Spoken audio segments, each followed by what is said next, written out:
Hello everybody, welcome to Rich and Granny's kitchen today. We're hoping everybody's doing well and surviving the cold snap okay. Be mindful of all those folks out there that's having to be out in this weather, the farmers. The list just goes on of who we could be thankful for. But let's be thankful for all of them and appreciate them because they're out doing a job that so none of us have to. And we're very appreciative of that. Well, today anyway, I bought some apples back some time ago at the store. Our grandkids really like apples, so we try to keep a good supply of apples on hand for them, and so they can have for after school snacks or just snacks anytime. So anyway, we noticed that they were starting to get a little bad, getting some brown spots and stuff like that on them. So we decided, well, we got to do something with those apples before they go to waste, and we didn't want to see that happen. So anyway, we decided we'd make some Instant Pot applesauce. Now we make this before, we've made quite a bit of it in the past, thanks to a friend of ours that gifted us a ton of apples this year that we made apple pie filling, applesauce, and just anything apple we could make, and was very appreciative to get those, and thanks so much for them. But anyway, today we're going to start. Granny's taught me kind of how to use the Instant Pot. You know, old dogs learning new tricks. That's kind of something for me. So anyway, what I did is I started with the apples. I washed them, peeled them, cut the bad spots out of them, and then I cubed them up and I put them in the Instant Pot. Well, I've got an Instant Pot full of apples cut up, and to that I added roughly 1 cup of water. Now you want to put the moisture in there because if you don't, then the Instant Pot will give you a burn notice, and that's just not good. So you want to put that moisture in there. So after you get that all put in, your water put in, you just want to put your lid on it, lock it down, and one thing you do want to remember is you do want to remember to go back and close that vent. You don't want it to blow steam out while it's cooking. You want it to vent. You want it to build pressure. But once that's closed, then you come up and you're just going to hit pressure cook. And it's going to set it, we're going to set it for 8 minutes. And we're going to let it cook for 8 minutes. Now also at the end of the cook time, you don't want to come back and open the vent. You want this to just cool down by itself. Let it depressurize, everything just all on its own. So that's going to take a few minutes to do that. So while that's cooking and everything, we'll go ahead and get my jars ready, my lids in some warm water, and we'll show. We got our apples cooked. It's cooked for 8 minutes in this pot. The pressures are released naturally. We didn't do anything to release it, just let it do its thing. So this is what they look like after they've been cooked for 8 minutes. Now you can use an immersion blender and blend these all up or do whatever you want to with them, but I just use a potato masher. It seems to work pretty good. So what you want to do is just start mashing because they're still kind of chunky and you want to get them into kind of like an applesauce consistency. So you just want to start mashing them up real good. It'll take a minute or two to work through them. Just, you know, take your time. Don't splash any hot stuff up on you or anything.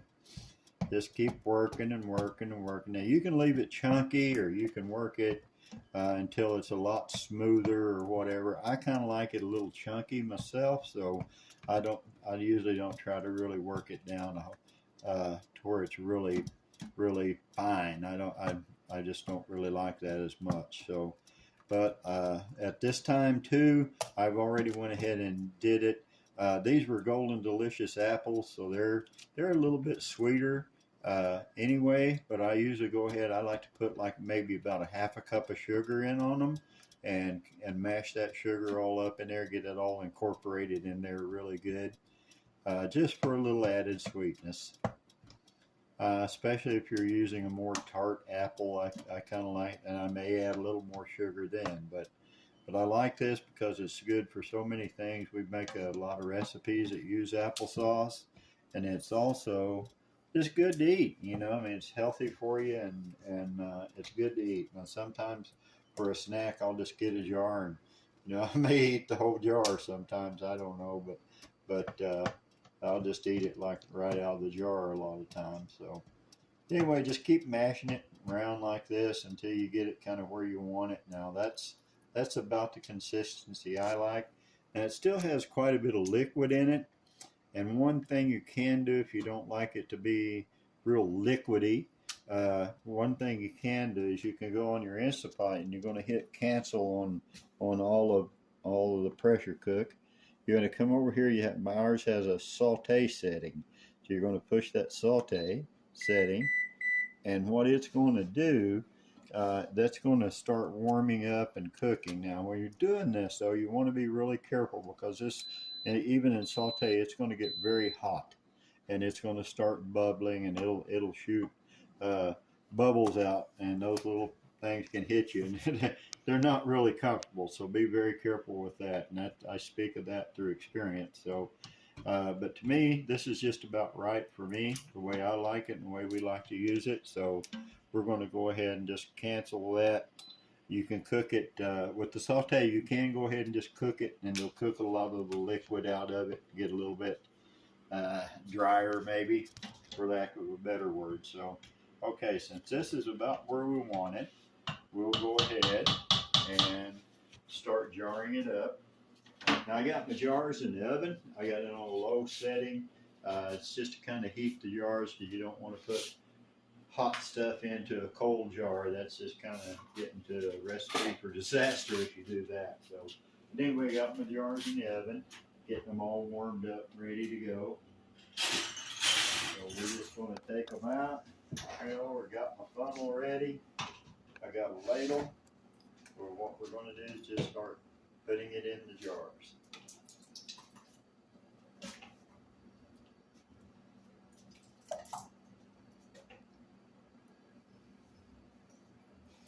And I like to fill it up to about that, to about in there. That leaves about a good inch head space on them. So when you can them or when you're done, you only want to go to about right there. We'll set that over. We'll go ahead and get our other jars out and get them filled up. Be careful removing the jars. A lot of times they're pretty warm. Even on the low setting, they're pretty warm. So be careful, don't get burned. And we're just going to continue filling the jars. You're going to stir it and keep filling the jars up.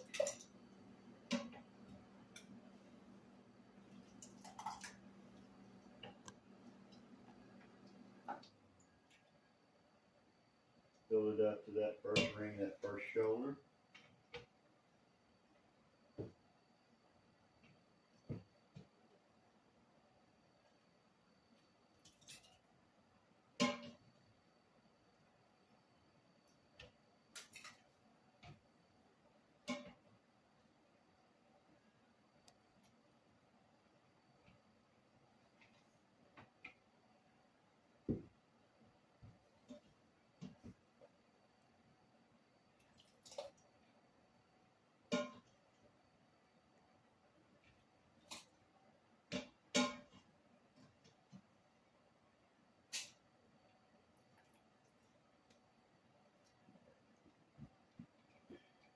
Okay, so once you get that done, the next process at that time is you want to get a clean cloth, and you want to get some vinegar, and you want to clean the lids or the rims on your jars. Make sure you get everything off of there, and there's no debris or anything like that on there that could cause your lid not to seal. And you just want to kind of go around the top, clean anything off that's on there.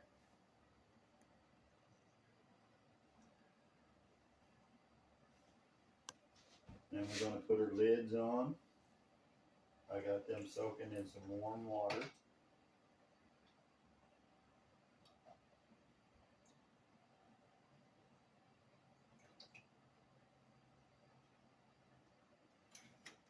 Get her rings on.